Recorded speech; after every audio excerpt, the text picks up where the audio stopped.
Hey guys, how's it going? Today I'm going to show you guys how to kill steel dragons, but before I start this video, if you're looking for some more Slayer guides, please check out the description box below for a full list of all the guides I've posted thus far. Enjoy the rest of the video. In this guide, I will go over how to kill steel dragons with melee and magic. I will also cover how to kill steel dragons in two different locations, including the Brimhaven Dungeon, as well as in the Catacombs of Kourend. Each attack style that I will cover in this guide will be completely safe. However, keep in mind that if you are using melee as an attack style, you will need to have 43 prayer to use the protect from melee prayer. So on the screen now, I will place timestamps, that way you can pick and choose which attack style you want to use, the inventory setup that corresponds with each of the correct locations and attack styles, and I'll also show you guys how to get to each location and how to kill the steel dragons. So let's just go over some basic information about a steel dragon. They are level 246 in the Brimhaven Dungeon and level 274 in the Catacombs of Kourend. They have max hits of 22 and 24 for melee, and they get hit up to 50s with their Dragonfire Breath. The Dragonfire might sound scary, but as long as you follow my armor and inventory setups in this guide, you'll have no problems killing these steel dragons and you'll take almost no damage whatsoever. A few last things I want to go over. Steel dragons are weak to stab attacks and magic attacks, and they're also particularly weak to Dragonbane weapons, including the Dragon Hunter Lance and the Dragon Hunter Crossbow. However, I wouldn't recommend to use range for this setup. If you're deciding which combat style to use, my general rule for choosing which one is always picking melee first if you have 70 plus attack, and if you are also using the Dragon Hunter Lance, the Zamorakian Hasta, or the Abyssal Whip. If you don't have both of those requirements, I would just opt for the magic setup because it does a lot more damage per second. It is a little bit more expensive, but you can kill steel dragons a lot quicker with magic if you don't have those. So hopefully that information has given you some idea of what attack style you want to use. We'll first go over the best armor you can use if you are using melee. So I made a small chart here showing you guys some of the best armor you can wear from the left to the right. The items highlighted in green are the items I would suggest that you focus on because they provide really good bonuses, which helps to speed up the amount of kills per hour. However, if you cannot get those items highlighted in green, choosing the items to the right of it highlighted in black are still very good alternatives. So here would just be some example armor setups that I made from the chart. So if I want to go for more of a strength setup to kill them faster, I would bring a Slayer Helm, Fire Cape, Amulet of Fury, a Blessing, Zamorakian Hasta, a Dragonfire Shield, Obsidian Plate Body and Plate Legs, Barrels Gloves, Dragon Boots, and Berserker Ring Eye. If I'm trying to save some more money on prayer potions, I'll bring some more prayer boosting armor. So I'll bring a Slayer Helm, Fire Cape, Amulet of Fury, Blessing, Zamorakian Hasta, Dragonfire Shield. On the right side I'm wearing the Proselyte armor, the Proselyte body and legs. You can wear Monk's robes instead. I'm also wearing Barrels Gloves, Dragon Boots, as well as a Berserker Ring. So we'll now go over the best armor you can wear if you're using magic, and I do expect that most of you guys will be using magic. Here's just another chart I made for highlighting some of the best armors you can wear from the left to the right. Items highlighted in green are the items I would suggest you focus on because they provide really good bonuses, which helps to speed up the amount of kills per hour. With magic, choosing the spells and the attack weapon is very important because it will speed up the amount of kills you get per hour. One of the best weapons that you can use is the Charged Toxic Trident or the Trident of the Seas. The Staff of the Dead is also a great choice for the normal spellbook spells, as it increases the damage output by 15% for normal spells. The Iban's Staff Charge for Iban's Blast is a pretty good alternative to the Toxic Trident, as it still has lower magic requirements to use and still hits like a truck. My next suggestions would be to use a Slayer Staff Enchanted, which is pretty good but has higher requirements, and you can also just use like the highest normal spellbook spell that you can use that you can afford. If you're using the normal spellbook and you're using a spell with Chaos Runes, you can also use the Chaos Gauntlets, which will increase the magic damage done by bolt spells, so that's also a very common item that people use for using magic. So here would just be an example armor setup for magic, and I quickly just threw this together with the chart that I made, but you can use this as a reference if you want to make your own magic armor setup. But what I'm wearing is a Slayer Helm, Imbued Magic Cape, a Cult Necklace, a Blessing, the Imbued Iban's Staff. I'm also wearing an Anti-Dragon Shield, Mystic Robe Bottoms and Top, Mystic Gloves, Mystic Boots, as well as a Seer's Ring. So I'll just go over the examples of inventories that I would bring for both melee and magic, and I'll talk about melee first. So for the Brimhaven Dungeon inventory, I'll bring a couple of super attack and strength potions, about 6 prayer potions, a couple of super anti-fire potions, and like I said, if you're using the Dragon Defender instead of the Dragonfire Shield, you may want to bring about 3 to 4 of the super extended anti-fire potions. They're a little lighter purple in color. I'd also bring maybe a dose of stamina potion, some runes to cast high alchemy, so I brought some nature and fire runes. I also brought some home teleports just to use my house teleport after I finish the Slayer task. I'm also bringing with me a Brimhaven teleport, and the items I'm going to list here are just for the ones to enter the dungeon. So 875 coins are the ones to pay Santa Botch. The 5,000 trading sticks are for the other entrants to get the one-time entrance fee. So I'm also bringing with me a bronze axe. You don't need this if you are using the trading stick method, but if you're paying Santa Botch, you want to bring the bronze axe or whatever axe that you have.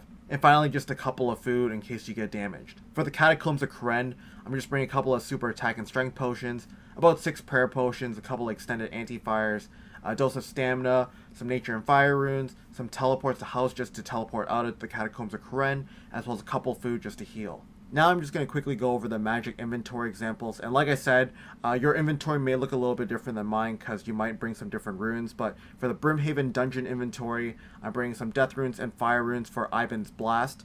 I'm also bringing with me some nature runes and some fire runes to cast high alchemy. I'm also bringing with me a imbued heart if you have it, a couple of extended anti-fire potions.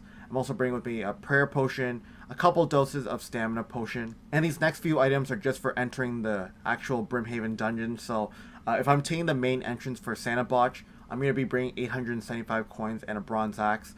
If I'm taking the southwestern dungeon where you want to do the one-time fee unlock, then I will bring the 5,000 trading sticks, and you only have to do this once, like I said. I'm also bringing with me a Brimhaven teleport, just as a quick way to teleport to the dungeon. I'm also bringing with me some house teleports, as well as a couple of monkfish just to heal if I do get damaged. And going on to the magic setup for Catacombs of Kourend, I'm bringing with me my Ivan's Blast spell, so I'm bringing with me some death runes and fire runes. Also bringing with me some nature runes and fire runes to cast high alchemy. I'm also bringing with me an imbued heart. I'm also bringing with me a couple of extended anti-fire potions, a prayer potion, a couple doses of stamina potion, some teleports to house in order to use the Catacombs of Kourend teleport, as well as a couple of food just in case I do get damaged. Finally, I'll be showing you guys the locations and where to kill them. We'll start off with the Brimhaven Dungeon first, and then we'll move on to the Catacombs of Kourend.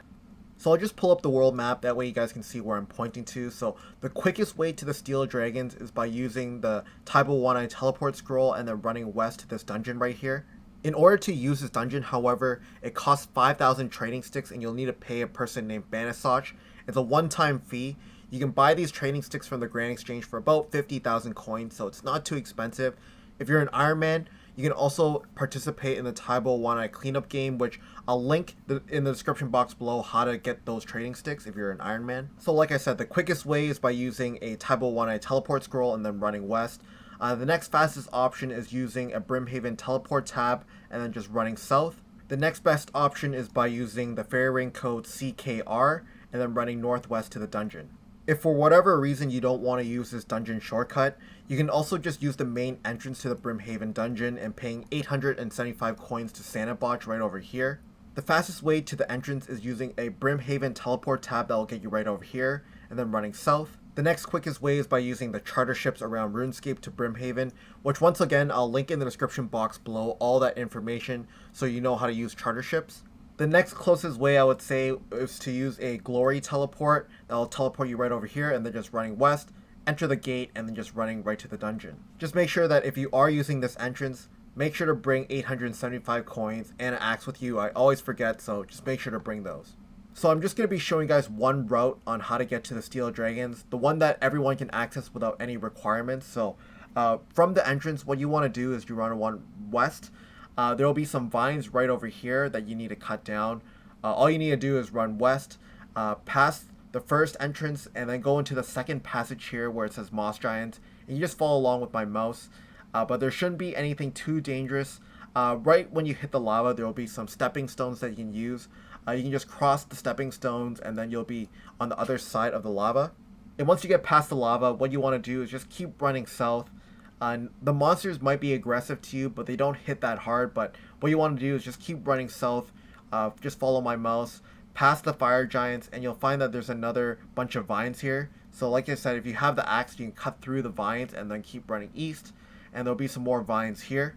However, you should be a little bit more careful around here because there are some black demons that can hit pretty hard. So I would suggest to also protect from melee, you can also drink a dose of your stamina potion as well, and then run through the black demons section. You can also drink a dose of your extended anti-fire. Alright, and here's the dungeon entrance for the one that costs 5,000 trading sticks to use. So before you go down, you want to drink your dose of your extended anti-fire, and if you already paid Banisach, you can go ahead and climb the rope and go down.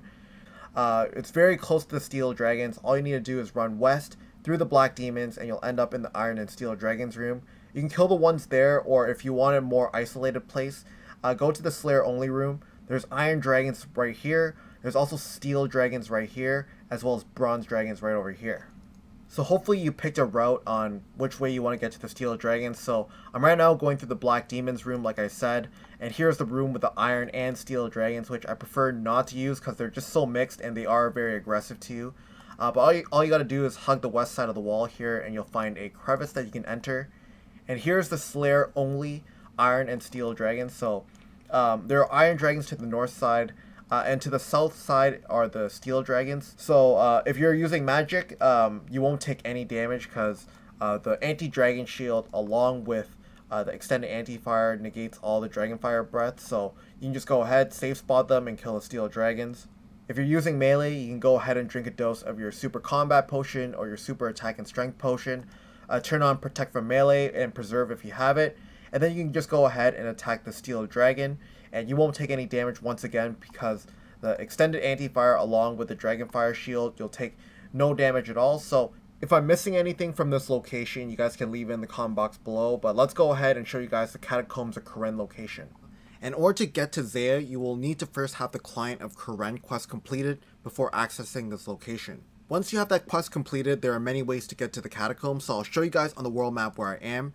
The first method, which is the quickest method of getting here, is by unlocking the teleport to Kourend spell requiring level 69 magic to cast. You can also use a Kourend portal in a player-owned house, but in order to use these teleports, you will need to first get the transportation incantations book from the Arceus House library, and I've already made a guide on how to get this book, so I've linked that in the description box below if you want to use that guide. Basically, that'll teleport you right beside the statue to enter the Catacombs of Kourend.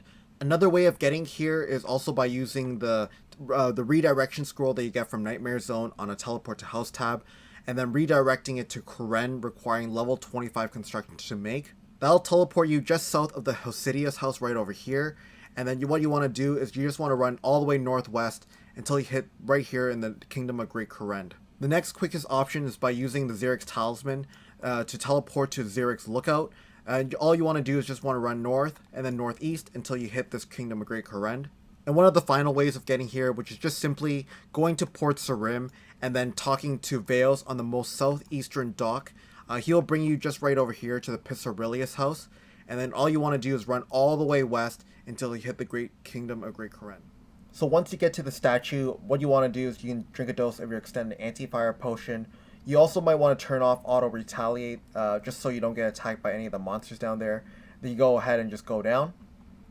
And it's relatively safe. I would suggest to turn on the protect from magic prayer, but you don't really need to if you don't want to.